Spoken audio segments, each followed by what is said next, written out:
नमस्ते। आधे से ज्यादा इस्लामिक देश दुनिया से मिलने वाली भीख और झूठन पर निर्भर है। इन मुल्कों की सारी गिरी गुहार और कर्ज के भरोसे टिकी है। भारत का पड़ोसी पाकिस्तान ऐसे मुल्ला देशों में सबसे बड़ा भीख मंगा और फटेरू है। यहाँ की जाहिल कौम के तहमद उधड़कर हवा महल हो चुके हैं, मगर इनकी मुल्ला गर्दी का कोई ठिकाना नहीं है। पर फुअर मुल्लाओं का यह मुल्क अब एक ऐसे देश के शिकंजे में फंस चुका है जहां से निकलना असंभव हो गया है। भारत से दुश्मनी के चक्कर में पाकिस्तान ने भारत के उस दुश्मन से हाथ मिलाने की भूल कर दी जो आज तक किसी का सगा नहीं हुआ।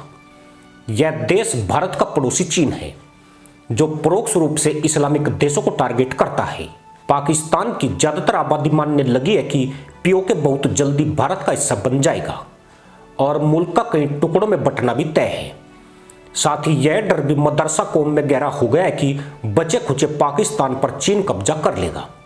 दरअसल पाकिस्तान की गंवार और फंटर कौम के भारत विरोध का फायदा उठाकर चीन उसे गुलाम बनाने का प्लान कर रहा है।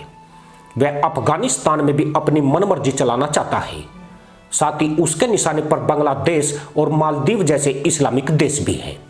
इन मुल्कों में हिंदुओं के प्रति नफरत बढ़ाकर चीन खुद को करीब करने की कोशिश में जुटा है। इन मुस्लिम देशों की जनता मजहब के तहमद में लिपटी हुई है।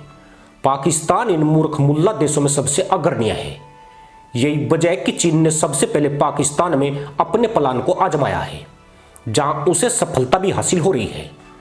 चीन ने गवारू मुल्लाओं को हवाई ख्वाब दिखाए और फिरकी खाकर बकलोली करने वालों को इतना लोन दिया कि जिसके बाद पाकिस्तान का हर जाहिल अब आकंठ कर्ज में डूब चुका है।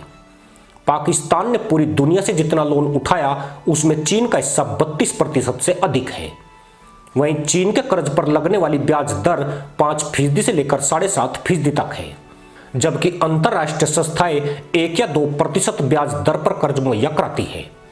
चीन खुद भी भारी विदेशी कर्ज में डूबा है, लेकिन वह अंतरराष्ट्रीय संस्थाओं से कम सूद पर कर्ज लेकर उसे मोटे सूद पर गरीब इस्लामिक देशों में बांट रहा है।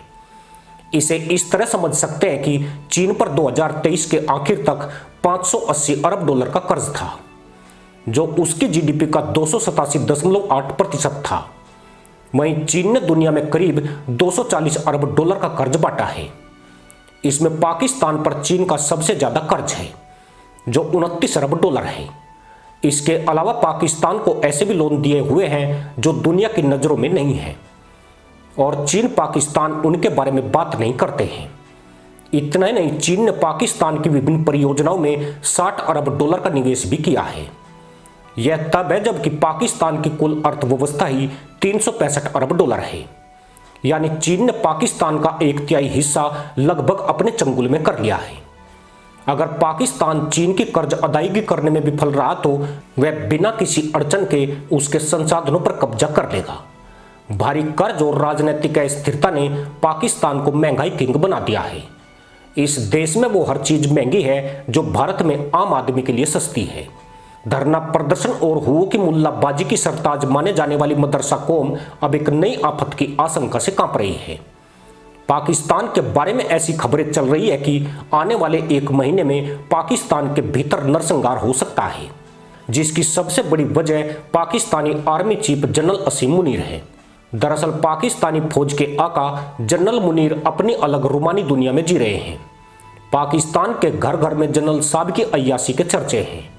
कहा जा रहा है कि जनरल मुनीर के रूप में 1971 में पाकिस्तान की लुटिया डुबोने वाले याह्या खान का पुनर्जन्म हुआ है। इस वक्त पाकिस्तानी आर्मी चीफ चीन को लेकर सतर्क है, जिससे चीन को अपने मंसूबों पर पानी फिरता नजर आ रहा है। ऐसे में मुनीर भी चीन के नंबर 1 टारगेट पर आ गए हैं। आसिम मुनीर के कारण चीन और पाकिस्तान के संबंध खराब हो रहे हैं। आर्मी चीफ मुनीर को लगने लगा है कि सीपीसी प्रोजेक्ट के कारण ही देश गंभीर मुसीबत में फंस चुका है। इस प्रोजेक्ट की आड़ में चीन सिर्फ पाकिस्तान के संसाधनों पर ही कब्जा नहीं कर रहा है, बल्कि अब सुरक्षा के नाम पर अपनी सेना भी पाकिस्तान में भेजने की योजना बना रहा है। ऐसे में पीएलए पाकिस्तान में आ गई तो पाकिस्तानी सेना ने गवारू कौम में जो छवि बनाई है वह फुस हो जाएगी। चीनी योजना को विफल करने के लिए पाकिस्तानी सैन्य नेतृत्व चीनी हितों और सीपीसी के खिलाफ काम कर रहा है।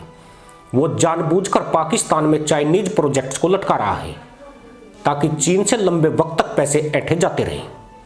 दावा तो यह भी कि पाकिस्तानी सेना के इशारे पर ही चीनी इंजीनियर या कर्मचारियों को ठोका जाता है। पाकिस्तान ऐसा मुल्लाई देश है जहां फौज सरकार चलाने में भी मशवरा देती है और सियासत भी फौज के मशवरे से चलती है। सामाजिक काम, विकास के काम भी फौज बताती है। चीन पाकिस्तानी सेना की मुल्लाबाजी से भली भांति परिचित है। यही कारण है कि उसने BLA और TTP से सीक्रेट डील कर ली है।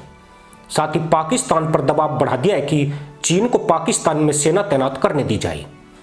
इससे जनरल मुनीर बुरी तरह बौखलाए हुए हैं। वह BLA और TTP के खिलाफ ऑपरेशन शुरू कर सकते हैं ताकि चीन के साथ उनकी डील को तोड़ा जा सके।